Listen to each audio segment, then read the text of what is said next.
Dans les registres de police de Lyon, une seule ligne suffit à glacer le sang. Madame Célestine Beaumont, épouse du magnate de l'industrie textile Henri Beaumont, a disparu de sa demeure le 14 octobre 1889.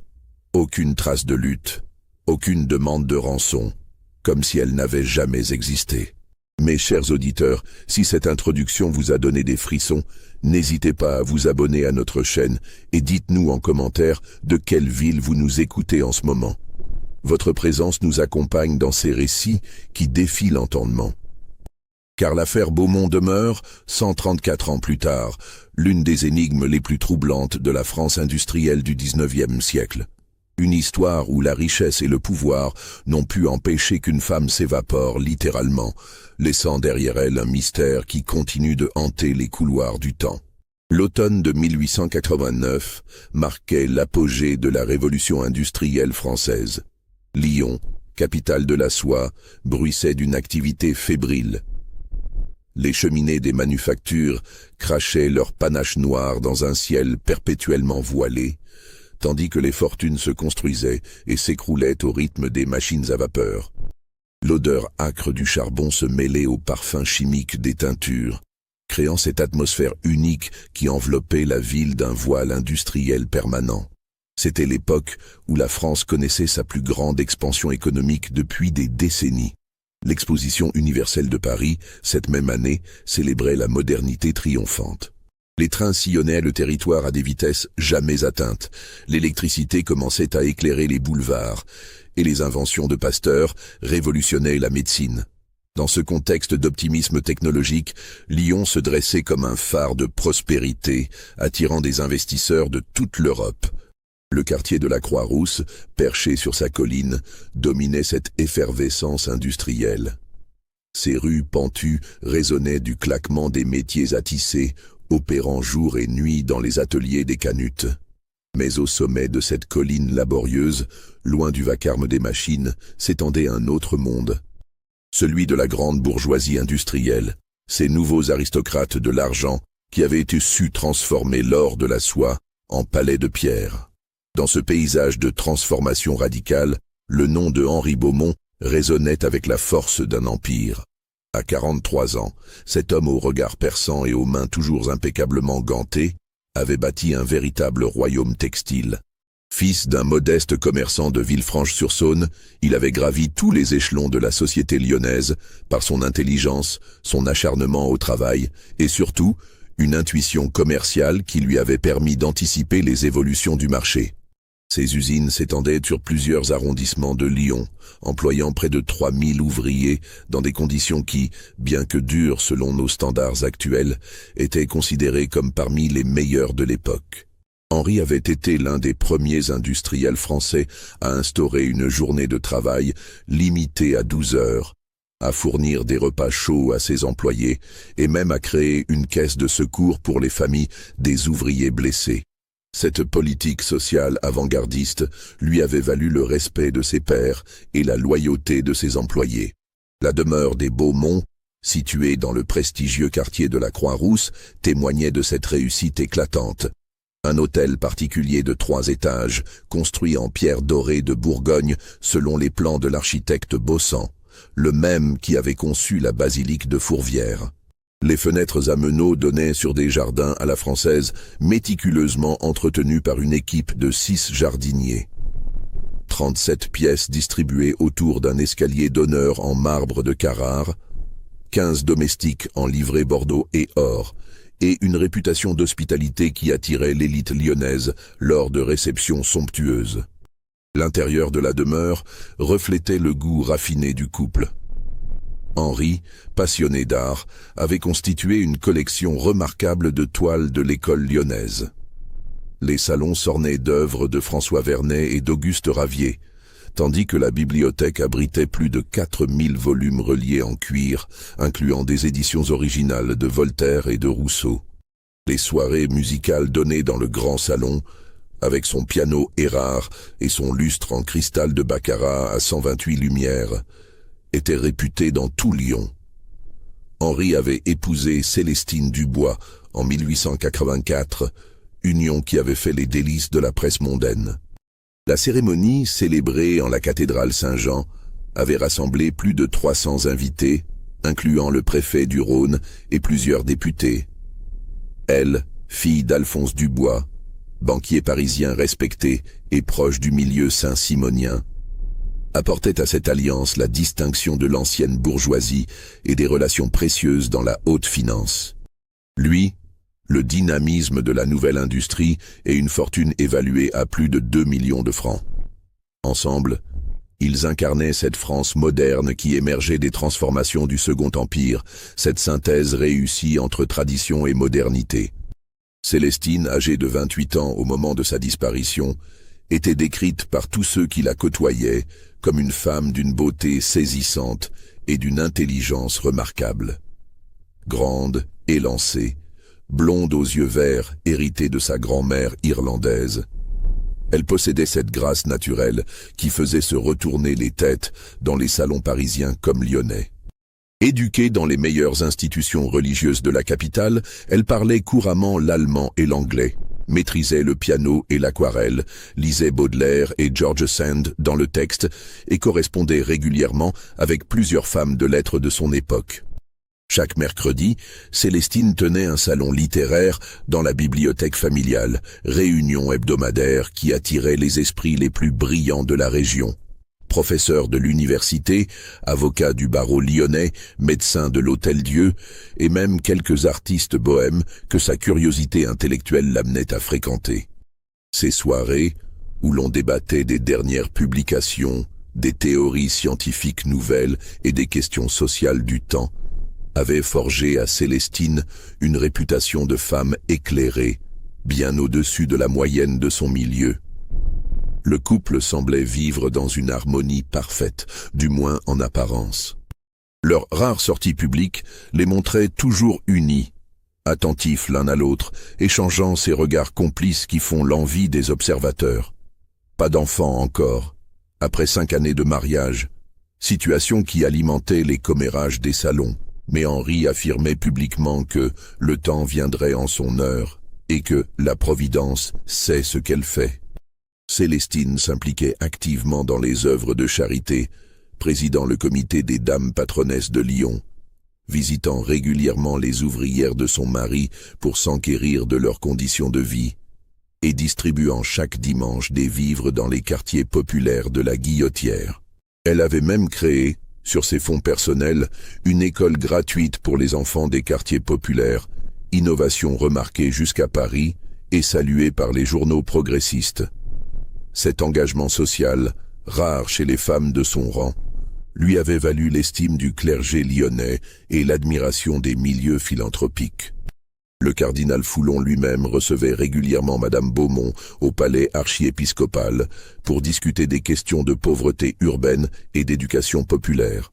En surface, tout paraissait donc idyllique. Les Beaumont représentaient ce que la bourgeoisie industrielle française pouvait produire de plus accompli. Fortune honnêtement acquise, mariage harmonieux, engagement social, raffinement culturel. Ils incarnaient cette réussite à la française qui faisait l'admiration de l'Europe entière. Mais comme nous le découvrirons, derrière cette façade dorée se dissimulaient des tensions, des secrets et des passions qui allaient précipiter l'une des familles les plus en vue de Lyon dans un abîme de mystère et de suspicion. Car si l'argent peut acheter le confort et les apparences, il ne peut rien contre les tourments du cœur humain. Et parfois, les âmes les plus nobles en apparence cachent les abîmes les plus profonds. Le matin du 14 octobre 1889 se levait dans une brume automnale typique de Lyon. L'air était chargé d'humidité, et une fine bruine commençait à perler sur les vitres de l'hôtel Beaumont. Dans la cuisine, l'activité matinale battait son plein.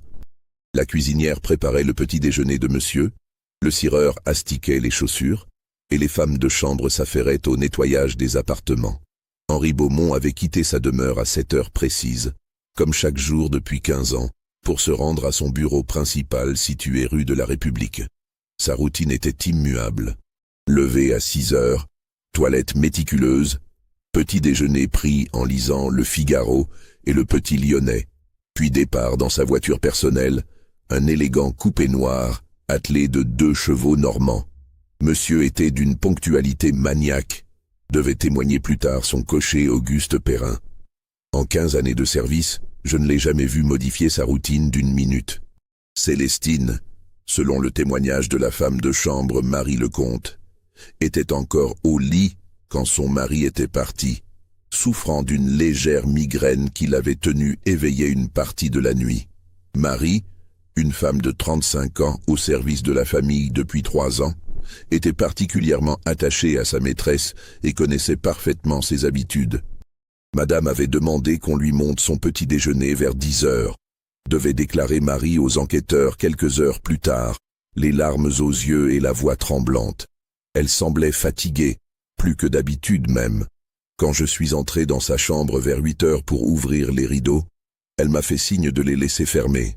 Elle avait le teint pâle, les yeux cernés. Elle m'a dit que sa tête lui faisait mal et qu'elle voulait rester au calme. Marie avait alors apporté à sa maîtresse une tisane de tilleul, remède habituel contre les maux de tête de Célestine. Madame buvait toujours sa tisane lentement, en regardant par la fenêtre, se souvenait la femme de chambre. Mais ce matin-là, elle fixait la tasse comme si elle y lisait quelque chose d'inquiétant.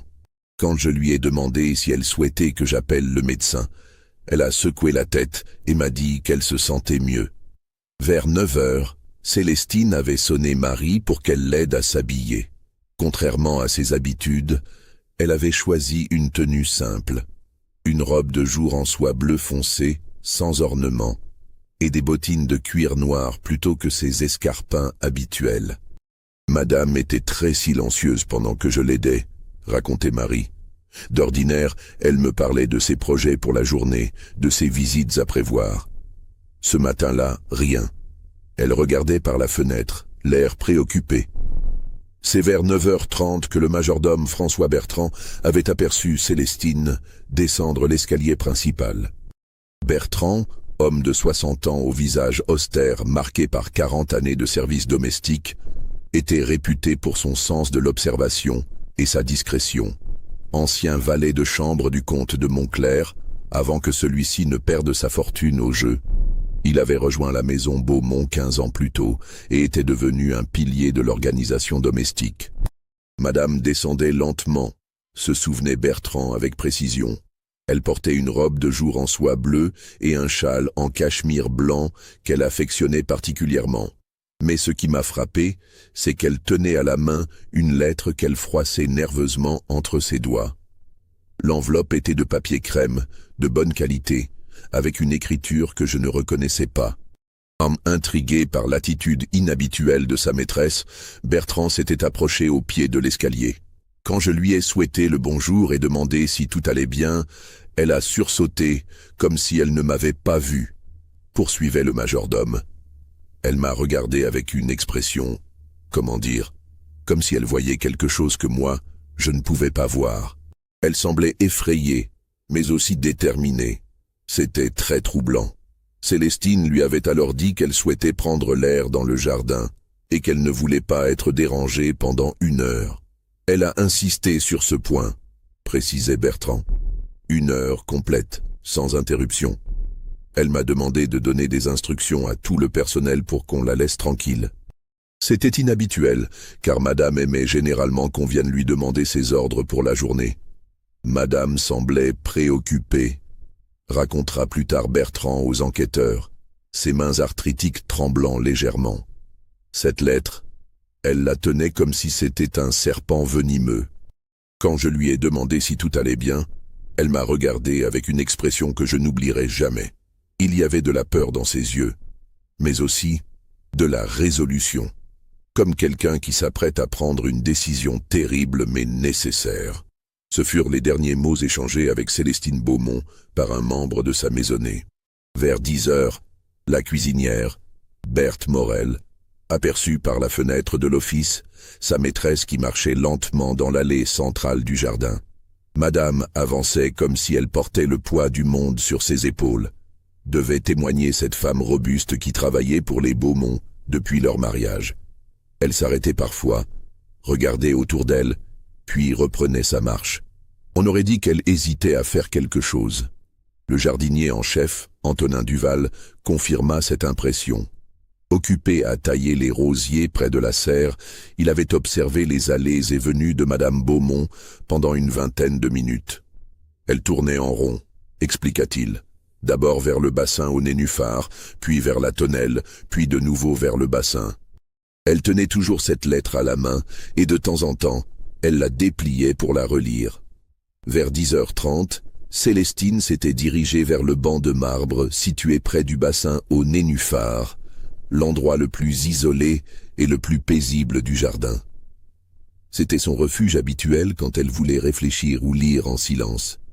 Le banc, sculpté dans un bloc de marbre de Carrare et orné de motifs floraux, avait été offert par Henri à sa femme pour son 25e anniversaire.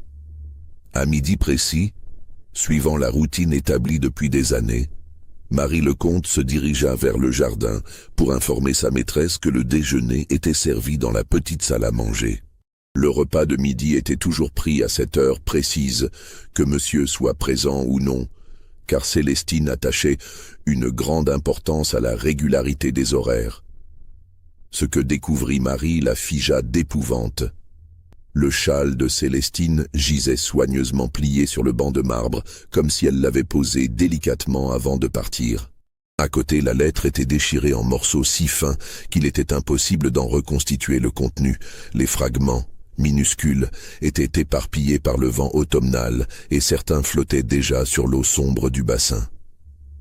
Aucune trace de Célestine, aucun signe de lutte, aucune empreinte suspecte sur la terre humide autour du bassin.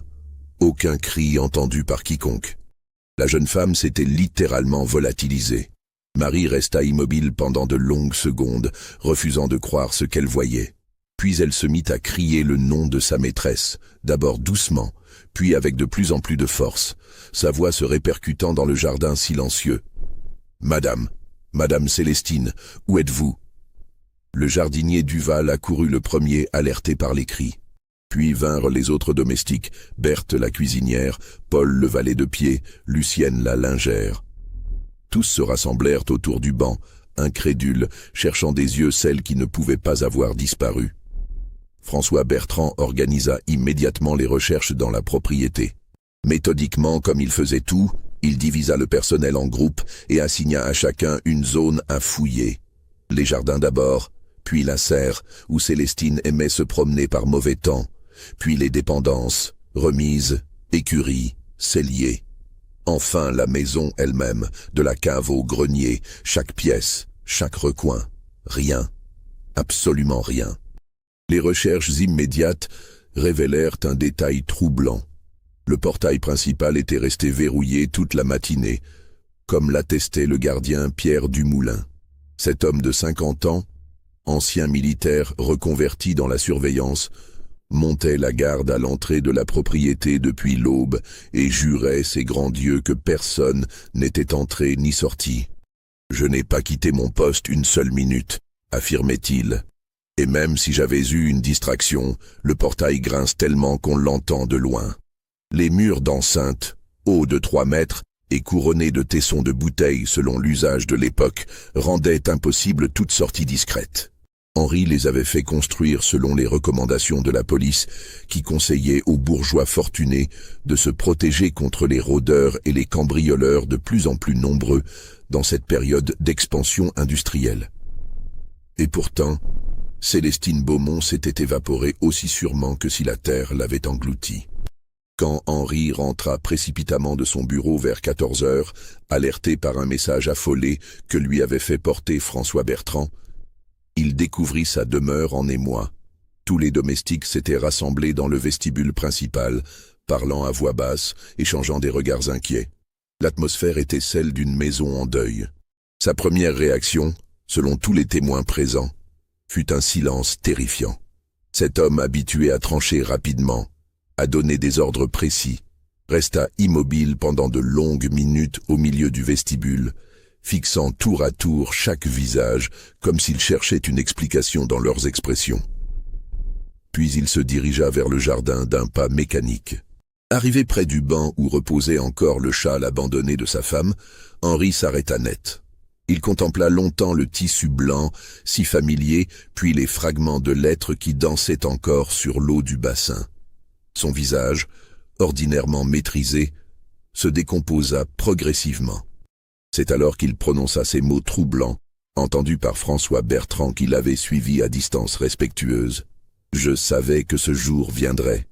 J'aurais dû l'empêcher. » Cette phrase, lourde de sous-entendus, allait hanter l'enquête dès ses premières heures. Que savait Henri? Qu'aurait-il dû empêcher? Et pourquoi semblait-il avoir anticipé la disparition de sa femme? La police fut alertée à 15 heures. L'inspecteur principal Auguste Morvan, réputé pour sa méthode rigoureuse et son sens de l'observation, prit personnellement en charge l'enquête. Ce qu'il découvrit dès les premières heures allait transformer une simple disparition en une affaire d'une complexité diabolique. L'enquête préliminaire révéla rapidement que la vie des Beaumont n'était pas aussi limpide qu'elle le paraissait. L'inspecteur Morvan, homme méticuleux aux favoris grisonnants, avait développé au fil de ses 20 années de carrière une intuition particulière pour déceler les failles dans les façades les plus parfaites. Dès le premier interrogatoire, Henri Beaumont manifesta une nervosité qui surprit l'enquêteur. Cet homme d'ordinaire, si maître de lui, se montrait évasif, changeait de sujet, et surtout, semblait connaître des détails sur la disparition de sa femme qu'il n'aurait pas dû connaître. Quand je lui ai demandé s'il avait des ennemis, nota Morvan dans son carnet, « Monsieur », Beaumont a immédiatement évoqué des jalousies commerciales et des rancunes d'anciens associés. Mais quand je lui ai demandé si sa femme pouvait avoir des ennemis, il a pâli et a murmuré « Célestine ne faisait de mal à personne. » Du moins, je le croyais. Cette phrase intrigua profondément l'inspecteur. Que signifiait ce « je le croyais » ? Henri en savait-il plus qu'il ne voulait l'admettre ? Les domestiques, interrogés séparément, livrèrent des témoignages troublants. Marie Lecomte révéla que depuis plusieurs semaines, Madame recevait des lettres qu'elle lisait seule dans sa chambre et qu'elle cachait ensuite dans un petit secrétaire en acajou. Elle semblait inquiète, précisa la femme de chambre. Parfois je l'entendais pleurer la nuit. François Bertrand, le majordome, confirma que l'atmosphère de la maison avait changé récemment. Monsieur et Madame ne se parlaient plus comme avant. Ils restaient polis, bien sûr, mais il y avait une distance. Et puis, Madame avait commencé à sortir seule, ce qu'elle ne faisait jamais auparavant. Sortir seule? Où allait-elle? Henri affirmait l'ignorer totalement. L'enquête de voisinage apporta des éléments encore plus troublants. Madame Joséphine Vernet, qui habitait la propriété adjacente, déclara avoir aperçu à plusieurs reprises une silhouette masculine dans le jardin des Beaumont, tard le soir. Un homme grand, élégant, qui semblait connaître les lieux. Je l'ai vu au moins 3 fois ces dernières semaines, toujours vers minuit. Henri nia catégoriquement recevoir des visiteurs nocturnes. Mais son trouble était évident. C'est en fouillant le secrétaire de Célestine que l'inspecteur Morvan fit une découverte qui allait changer la donne de l'enquête. Dissimulé derrière un double fond astucieusement caché, il trouva un paquet de lettres liées par un ruban rouge. Des lettres d'amour, passionnées, signées d'un simple V. Les lettres, datées des 6 derniers mois, révélaient une liaison ardente et secrète. V se montrait pressant, suppliant Célestine de quitter son mari. Dans la plus récente, datée du 10 octobre, 4 jours avant la disparition, le ton devenait plus sombre. « Ma bien-aimée, je ne peux plus attendre. Si tu ne prends pas une décision rapidement, je devrais agir selon mes propres moyens. Tu sais de quoi je suis capable. » Qui était ce mystérieux V? Et que signifiait cette menace voilée? L'enquête prit une tournure nouvelle quand l'inspecteur découvrit que Célestine avait retiré une somme considérable de son compte personnel. 10 000 francs. Une fortune pour l'époque. Le retrait avait eu lieu le 12 octobre, 2 jours avant sa disparition. Le banquier, interrogé sous serment, confirma que Madame Beaumont semblait très agitée et avait demandé des billets de banque plutôt que des chèques. Fuite préméditée, chantage, enlèvement organisé. Plus troublante encore, l'analyse des registres de voyage révéla qu'aucune Célestine Beaumont n'avait quitté Lyon par les voies officielles dans les jours suivant sa disparition. Ni par le train, ni par la diligence, ni par les bateaux remontant le Rhône, comme si elle s'était littéralement évaporée. Henri, confronté à ces découvertes, s'effondra partiellement. Il admit connaître l'existence des lettres, avoir découvert la liaison de sa femme quelques semaines plus tôt. « Mais je l'aimais », sanglota-t-il. « Je voulais lui laisser le temps de choisir. Je pensais qu'elle reviendrait vers moi. » Cependant, quand l'inspecteur lui demanda l'identité de V, Henri devint livide et refusa de répondre. « Vous ne comprenez pas, » murmura-t-il. « Certains secrets sont plus dangereux que la vérité elle-même. Si cette révélation sur la double vie de Célestine vous intrigue autant qu'elle troubla l'inspecteur Morvan, n'hésitez pas à liker cette vidéo et dites-nous en commentaire ce que vous pensez vraiment de cette disparition. Vos théories nous passionnent toujours, car l'enquête était loin d'être terminée. » L'inspecteur Morvan, convaincu que Henri en savait plus qu'il ne l'avouait, décida de mener sa propre investigation sur l'identité du mystérieux amant. L'analyse graphologique des lettres révéla une écriture raffinée, celle d'un homme cultivé, probablement issu de la bourgeoisie. Les références littéraires émaillant la correspondance, Musset, Hugo, Verlaine, trahissaient une éducation classique. Plus intriguant encore, certaines allusions suggéraient que V connaissait intimement les affaires de Henri Beaumont. Dans une lettre datée du 25 septembre, nota l'inspecteur, l'amant écrit « Ton mari ne soupçonne rien de mes véritables intentions concernant l'usine de Villeurbanne. » Cette phrase implique que leur liaison avait peut-être des ramifications commerciales. L'usine de Villeurbanne était effectivement au cœur d'un projet d'expansion majeur de Henri Beaumont. Il négociait depuis des mois le rachat de terrains adjacents pour doubler sa production. Mais ces négociations s'étaient révélées plus complexes que prévu, entravées par un mystérieux concurrent qui surenchérissait systématiquement. L'inspecteur Morvan entreprit donc de reconstituer la liste des rivaux commerciaux de Henri. Un nom revenait constamment. Victor Delacroix, héritier d'une ancienne famille de soyeux lyonnais, dont l'entreprise avait été éclipsée par l'ascension fulgurante de Beaumont. Victor Delacroix, V, âgé de 35 ans, célibataire, réputé pour son charme et son goût du luxe, Delacroix était exactement le type d'homme susceptible de séduire l'épouse d'un rival. Mais était-il capable d'orchestrer une disparition? La confrontation entre l'inspecteur et Delacroix eut lieu dans l'élégant hôtel particulier de ce dernier, rue Mercière. L'homme était d'une beauté saisissante. Grands yeux sombres, moustache soigneusement taillée, élégance naturelle qui expliquait son succès auprès des dames de la société lyonnaise. Face aux accusations, Delacroix ne nia pas sa liaison avec Célestine. « Je l'aimais », déclara-t-il avec une sincérité troublante. « Et elle m'aimait. Nous avions prévu de partir ensemble, de recommencer une nouvelle vie loin de Lyon. » Mais quand l'inspecteur lui demanda où se trouvait Célestine, le visage de Delacroix se décomposa. « C'est exactement ce que j'aimerais savoir, » murmura-t-il. « Elle devait me retrouver le 14 octobre à la gare de Perrache.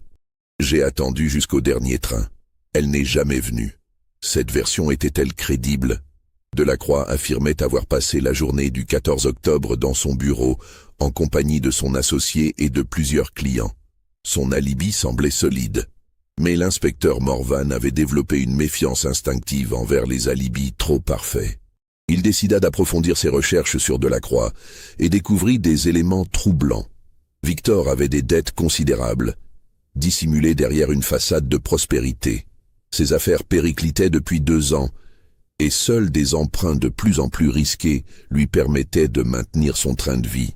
Plus inquiétant encore, il entretenait des relations avec des individus peu recommandables des quartiers populaires de Lyon. L'un d'eux, un certain Gaston Mercier, docker sur les quais du Rhône, fut retrouvé et interrogé. Homme taciturne aux mains calleuses, Mercier admit avoir rendu quelques services à Delacroix par le passé. Rien de grave, assura-t-il. Juste faire peur à des créanciers trop insistants. Mais quand l'inspecteur évoqua la date du 14 octobre, Mercier devint nerveux. Ce jour-là, J'étais pas à Lyon, bredouilla-t-il. J'étais parti voir ma sœur dans la campagne. Une enquête rapide révéla que Mercier n'avait pas de sœur. L'étau se resserrait autour de Delacroix. Avait-il organisé l'enlèvement de Célestine? Dans quel but? Pour la forcer à partir avec lui, ou pour des raisons plus sombres? C'est alors que l'enquête prit un tournant inattendu. En fouillant les papiers personnels de Célestine, l'inspecteur découvrit un journal intime dissimulé dans la doublure de sa malle de voyage. Les dernières pages révélaient un état d'esprit très différent de ce que suggéraient les lettres d'amour. 13 octobre. Victor devient de plus en plus pressant. Il me fait peur. Ce qu'il me demande n'est pas seulement de partir avec lui. Il veut que je vole les plans de la nouvelle usine de Henri. Il dit que c'est le prix de notre liberté. Mais je ne peux pas trahir mon mari de cette façon. Je dois trouver un moyen de sortir de cette situation sans détruire personne. 14 octobre, 6 heures du matin. J'ai pris ma décision. Je vais tout avouer à Henri. Nous trouverons ensemble une solution. Je ne peux plus vivre dans ce mensonge. Ces lignes changeaient tout. Célestine n'avait pas l'intention de fuir avec son amant. Elle voulait confesser sa faute et se réconcilier avec son mari. Mais alors, que s'était-il passé dans ce jardin? L'inspecteur Morvan se trouvait face à un puzzle aux pièces contradictoires. D'un côté, Victor Delacroix qui clamait son innocence et semblait sincèrement inquiet du sort de sa maîtresse. De l'autre, Henri Beaumont qui dissimulait manifestement des informations cruciales. Et au centre, Célestine, dont les intentions réelles demeuraient obscures. La pression sur Henri s'intensifia quand l'inspecteur découvrit qu'il avait menti sur plusieurs points de son témoignage initial. Contrairement à ses affirmations, Henri savait parfaitement que sa femme le trompait, et depuis plus longtemps qu'il ne l'avait admis. Madame Éloise Girard, une amie proche de Célestine, révéla sous serment que Henri avait fait suivre sa femme par un détective privé dès le mois de juin. Il savait tout, affirma-t-elle. Les rendez-vous secrets, les lettres, l'identité de l'amant. Célestine était terrifiée à l'idée que Henri découvre l'étendue de la liaison. Cette révélation jetait un éclairage nouveau sur les événements. Si Henri connaissait la vérité depuis des mois, pourquoi avoir feint l'ignorance? Et surtout, qu'avait-il vraiment fait le matin du 14 octobre? L'enquête sur l'emploi du temps de Henri ce jour-là révéla des incohérences troublantes. Bien qu'il ait affirmé passer la matinée dans son bureau, son secrétaire particulier, Émile Fontaine, révéla que son patron était parti vers 10 heures pour une affaire urgente et n'était rentré qu'en début d'après-midi. Monsieur Beaumont semblait différent quand il est revenu, témoigna Fontaine. Très pâle, les mains tremblantes. Il s'est enfermé dans son bureau et n'a reçu personne jusqu'au message du majordome. Où Henri était-il allé pendant ces heures cruciales? Confronté à cette contradiction, il finit par admettre être rentré chez lui vers 11 heures, ayant oublié des documents importants. « J'ai vu Célestine dans le jardin », avoua-t-il enfin. Elle lisait une lettre. Nous avons eu une discussion. Une discussion? L'inspecteur pressa Henri de révéler le contenu de cet échange. Ce qu'il découvrit glaça le sang. Elle m'a dit qu'elle allait tout m'avouer, murmura Henri, les larmes aux yeux. Sa liaison, les pressions de Delacroix, les menaces. Elle voulait rompre avec lui mais avait peur. Victor lui avait dit que s'il ne pouvait pas la voir, personne ne l'aurait. Cette menace prenait une dimension sinistre à la lumière des événements. Delacroix était-il capable de passer à l'acte? Mais Henri n'avait pas terminé ses révélations. Célestine m'a aussi parlé d'autre chose. Elle avait découvert que Victor ne l'aimait pas vraiment. Toute cette histoire n'était qu'un piège pour m'atteindre commercialement. Il voulait qu'elle vole mes plans, mes contrats, mes secrets industriels. L'espionnage industriel. L'affaire prenait une dimension encore plus complexe. Et puis, continua Henri d'une voix brisée, elle m'a dit quelque chose de terrible. Victor lui avait révélé qu'il n'était pas seul dans cette entreprise. Il y avait un complice, quelqu'un de très proche de moi. Un complice? L'inspecteur sentit son sang se glacer. Qui, dans l'entourage de Henri, aurait pu collaborer avec Delacroix? La liste des suspects s'élargissait soudain de façon vertigineuse. Émile Fontaine, le secrétaire qui connaissait tous les secrets de l'entreprise, François Bertrand, le majordome qui avait accès à toute la maison, ou quelqu'un d'encore plus proche. L'enquête sur l'entourage professionnel de Henri révéla des tensions insoupçonnées. Plusieurs associés minoritaires de l'entreprise Beaumont traversaient des difficultés financières. L'un d'eux, Charles Durand, avait même tenté d'emprunter une somme importante quelques semaines avant la disparition. Durand, interrogé, se montra extrêmement nerveux. Homme de petite taille aux cheveux clairsemés, il transpirait abondamment malgré la fraîcheur automnale. « Je ne sais rien sur cette histoire », répétait-il. « Victor Delacroix ? Je le connais à peine. Quelques rencontres mondaines, tout au plus. » Mais l'inspecteur découvrit que Durand mentait. Les registres d'un café de la place Bellecour révélaient que les deux hommes s'y étaient rencontrés à plusieurs reprises au cours des dernières semaines. Toujours discrètement, toujours dans l'arrière-salle réservée aux conversations privées. Confronté à ces preuves, Durand s'effondra partiellement. Victor m'avait promis une participation dans sa nouvelle entreprise si je l'aidais, avoua-t-il. Mais je jure que je ne savais rien sur Madame Beaumont. Il m'avait dit qu'il voulait juste récupérer quelques informations commerciales. Quelques informations commerciales ? L'inspecteur ne gobait pas cette version édulcorée. Que s'était-il vraiment passé dans cette conspiration ? C'est alors qu'un élément nouveau vint bouleverser l'enquête. Un témoin inattendu se présenta spontanément au commissariat, sœur Marie-Joseph, religieuse de l'orphelinat Saint-Vincent, située non loin de la propriété des Beaumont. La religieuse, femme âgée au regard clair, affirma avoir aperçu une scène troublante le matin du 14 octobre. Vers 11h30, elle distribuait du pain aux enfants dans la cour de l'orphelinat quand elle avait vu une voiture fermée s'arrêter devant une petite porte dérobée du mur d'enceinte des Beaumont. Une porte que je ne connaissais pas, précisa-t-elle. Une porte dissimulée par le lierre qu'on ne peut voir que sous un certain angle. 3 hommes étaient aux sorties de la voiture.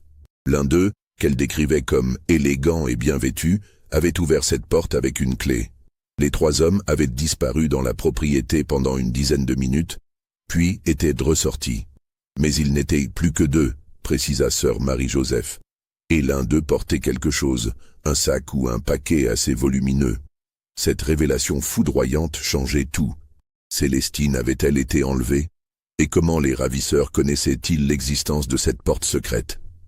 Henri, confronté à ce témoignage, pâlit affreusement. « Cette porte ?» murmura-t-il. « Je l'avais fait condamner il y a des années. » Seuls quelques proches connaissaient de son existence. Quelques proches, dont Victor Delacroix. L'enquête révéla que Delacroix avait effectivement été invité plusieurs fois chez les Beaumont avant sa liaison avec Célestine. En tant que concurrent respecté, il participait parfois aux réceptions professionnelles organisées par Henri. Il avait donc eu l'occasion d'explorer la propriété et de découvrir cette issue discrète. Mais un détail troublait l'inspecteur. Comment Delacroix avait-il pu se procurer une clé de cette porte condamnée? La réponse à cette question cruciale allait précipiter l'affaire vers son dénouement tragique. L'inspecteur Morvan, obsédé par cette histoire de clé, entreprit de fouiller méthodiquement tous les effets personnels des habitants de la maison Beaumont. C'est dans les affaires de François Bertrand, le majordome, qu'il découvrit l'objet qui allait tout éclairer. Un trousseau de clés anciennes, soigneusement dissimulé dans une boîte à tabac. Parmi elles, une clé qui correspondait parfaitement à la serrure de la porte dérobée. Confronté à cette découverte, Bertrand s'effondra totalement. Cet homme de 60 ans, au service de la famille Beaumont depuis 15 années, révéla une vérité qui glaça l'inspecteur. « Victor m'avait proposé 50 000 francs, sanglota-t-il. Ma femme est malade, mes enfants ont faim. L'entreprise de monsieur traverse des difficultés, les salaires ont été réduits. J'étais désespéré. 50 000 francs pour trahir ses maîtres. » Bertrand avait fourni à Delacroix tous les renseignements nécessaires. Les habitudes de la famille, le plan de la propriété, l'existence de la porte secrète, et surtout, les détails de la liaison entre Célestine et Victor. Mais je ne savais pas qu'il voulait qu'il avait l'intention de... bredouilla le majordome. Il m'avait dit qu'il voulait juste récupérer des documents, rien d'autre. L'inspecteur comprit soudain l'ampleur de la manipulation. Delacroix n'avait jamais aimé Célestine. Toute cette liaison n'était qu'un piège élaboré pour détruire Henri Beaumont. Un piège d'une perversité diabolique. Mais les révélations de Bertrand ne s'arrêtaient pas là. Le matin du 14 octobre, continua-t-il d'une voix brisée, Victor est venu avec 2 hommes. Ils ont attendu que madame sorte dans le jardin. Puis Victor est allé lui parler. Lui parler de quoi? Il lui a dit la vérité, que tout était faux, qu'il ne l'avait jamais aimée, qu'elle n'était qu'un pion dans son plan pour ruiner monsieur Henri. Madame s'est mise à crier, à pleurer, elle a voulu s'enfuir, mais Bertrand ne put continuer. L'inspecteur dut le presser pour obtenir la suite. Victor l'a attrapée, elle s'est débattue. Il y a eu un accident, elle est tombée, sa tête a heurté la margelle du bassin, elle ne bougeait plus. Un accident ou un meurtre déguisé. Victor a paniqué, poursuivit le majordome. Il ne s'attendait pas à ce que les choses tournent si mal, il voulait juste la compromettre définitivement, la forcer à partir avec lui pour humilier monsieur Henri publiquement. Mais quand elle a découvert la vérité, l'inspecteur sentit ses mains trembler. Que s'est-il passé ensuite? Ils ont enveloppé madame dans une bâche.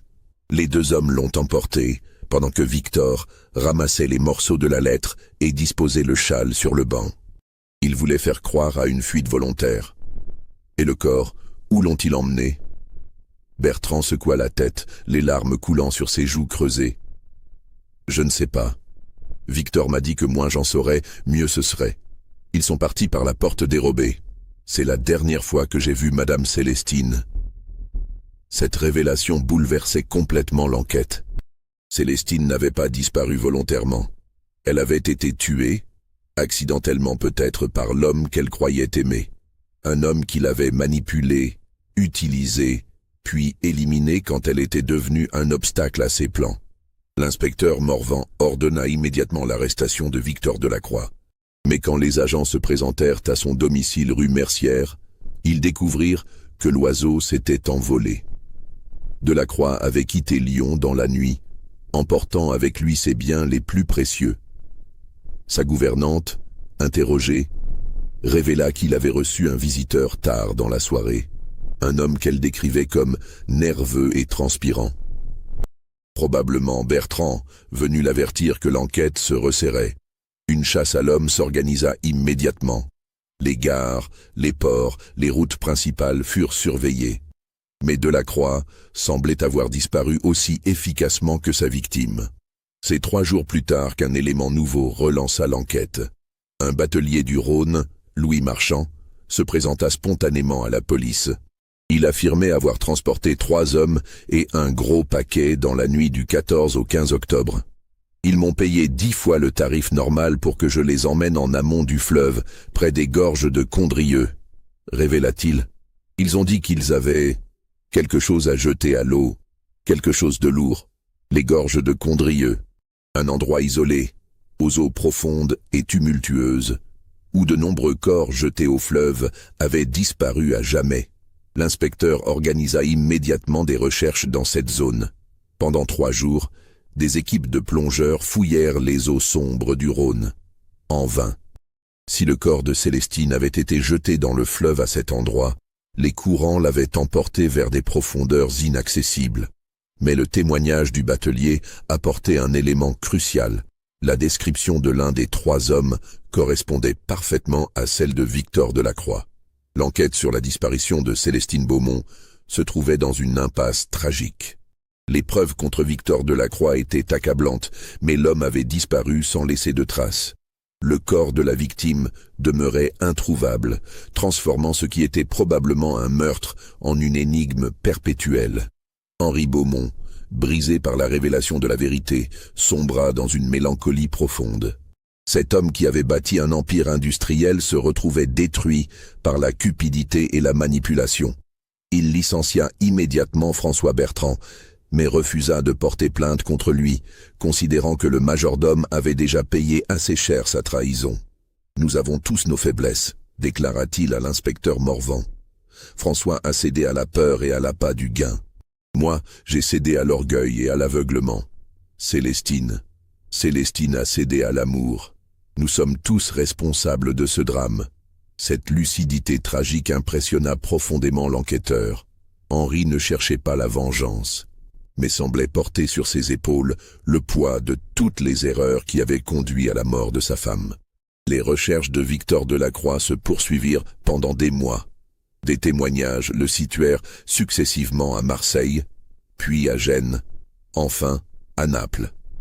Mais chaque fois, quand les autorités arrivaient, il avait disparu. Cet homme avait manifestement organisé sa fuite de longue date, prévoyant peut-être que ses machinations finiraient par être découvertes. Charles Durand, l'associé complice, fut jugé et condamné à 5 ans de prison pour complicité d'escroquerie et de chantage. Mais faute de preuves directes de sa participation au meurtre, il échappa aux charges les plus graves. François Bertrand, rongé par le remords, ne survécut pas longtemps à sa disgrâce. Il mourut 6 mois plus tard d'une pneumonie dans le petit logement misérable où il avait fini par échouer avec sa famille ruinée. Beaucoup virent dans cette mort précoce la punition de sa trahison. Gaston Mercier, le docker qui avait aidé Delacroix, fut retrouvé noyé dans le Rhône 3 semaines après la disparition de son complice. Accident ou suicide? L'enquête ne permit jamais de le déterminer. Mais l'inspecteur Morvan soupçonnait que Delacroix avait fait le ménage avant de disparaître, éliminant tous les témoins gênants. Quant à Henri Beaumont, il ne se remit jamais vraiment de la perte de sa femme. Ses cheveux blanchirent en quelques mois, et cet homme encore jeune prit l'apparence d'un vieillard. Il continua à diriger ses entreprises, mais sans l'énergie et l'ambition qui l'avaient caractérisé. Un détail troublant marqua les mois qui suivirent à la disparition. Henri fit installer de nouveaux verrous à toutes les portes de sa propriété, embaucha des gardiens supplémentaires et ne sortait plus jamais seul, comme s'il craignait quelque chose ou quelqu'un. Monsieur Beaumont semblait hanté, témoigna plus tard Marie Lecomte, qui était restée à son service. Il scrutait sans cesse les jardins, sursautait au moindre bruit. Parfois, je le trouvais devant la fenêtre de sa chambre, fixant l'endroit où madame avait disparu, comme s'il attendait qu'elle réapparaisse. Cette peur constante intriguait l'inspecteur Morvan. De quoi Henri avait-il peur? Victor Delacroix était loin, probablement hors d'atteinte de la justice française. Pourquoi cette terreur persistante? La réponse vint d'une source inattendue. En janvier 1890, 3 mois après la disparition, Henri reçut une lettre sans signature, postée de Marseille. Une lettre que l'inspecteur ne découvrit qu'après la mort de Henri, des années plus tard. Le message était bref et glaçant. « Mon cher Henri, tu croyais que tout était fini? Tu te trompes. Célestine n'était que le commencement. Tu m'as tout pris, je te prendrai tout. Un jour, quand tu t'y attendras le moins, je reviendrai réclamer mon dû. Et cette fois, il n'y aura pas d'accident. V. » Victor Delacroix n'avait pas renoncé à sa vengeance. Quelque part en Europe, il attendait son heure, préparant peut-être un retour aussi spectaculaire que sa fuite. Cette menace explicite éclairait d'un jour nouveau l'attitude de Henri après la disparition. Il ne se contentait pas de pleurer sa femme. Il vivait dans la terreur constante du retour de son bourreau. Mais Victor Delacroix revint-il jamais? L'histoire officielle dit que non. Henri Beaumont mourut dans son lit en 1903, emportant ses secrets dans la tombe. Ses usines furent vendues, sa fortune dispersée, sa demeure transformée en orphelinat. Ironie du sort, le même orphelinat où sœur Marie-Joseph avait été témoin de l'enlèvement. Cependant, certains détails troublants subsistent dans les archives de l'époque. En 1895, 6 ans après la disparition de Célestine, un incendie mystérieux détruisit entièrement l'usine principale de Henri à Villeurbanne. L'enquête conclut à un accident, mais plusieurs témoins affirmèrent avoir vu un homme élégant rôder autour des bâtiments dans les heures précédant le sinistre. En 1898, le secrétaire de Henri, Émile Fontaine, fut retrouvé mort dans son bureau, apparemment victime d'une crise cardiaque. Mais le médecin légiste nota des traces suspectes sur le corps, évoquant plutôt un empoisonnement. L'enquête fut rapidement classée sans suite. En 1901, 2 ans avant la mort de Henri, un mystérieux gentleman se présenta à plusieurs reprises à la propriété des Beaumont, prétendant être un ancien ami de la famille. Le nouveau majordome, méfiant, refusa de le laisser entrer. L'homme disparut, mais les domestiques jurèrent l'avoir aperçu plusieurs fois dans les semaines suivantes, épiant la maison depuis les jardins voisins. Ces incidents, considérés isolément, pouvaient passer pour des coïncidences. Mais rassemblés, ils dessinaient le portrait d'une vengeance méthodique, s'étalant sur des années. Victor Delacroix était-il vraiment revenu, comme il l'avait promis dans sa lettre? Avait-il orchestré la lente destruction de Henri Beaumont? L'inspecteur Morvan, qui continua à s'intéresser à l'affaire jusqu'à sa retraite, en était convaincu. Delacroix était un homme patient et méticuleux, écrivit-il dans ses mémoires, capable de préparer sa vengeance pendant des années, de frapper quand sa victime s'y attendait le moins. Je suis persuadé qu'il est revenu, et qu'il a eu Henri. Mais ses soupçons ne purent jamais être prouvés. Officiellement, Victor Delacroix disparut en 1889 et ne reparut jamais. Officiellement, Henri Beaumont mourut de vieillesse et de chagrin. Officiellement, vous vous demandez sans doute, mes chers auditeurs, si cette incroyable histoire s'arrête vraiment là. Si tous les secrets ont été révélés, toutes les questions résolues. Laissez-moi vous détromper. En 1954, lors de la démolition de l'ancien orphelinat Saint-Vincent, l'ancienne propriété des Beaumont, les ouvriers firent une découverte macabre dans les fondations.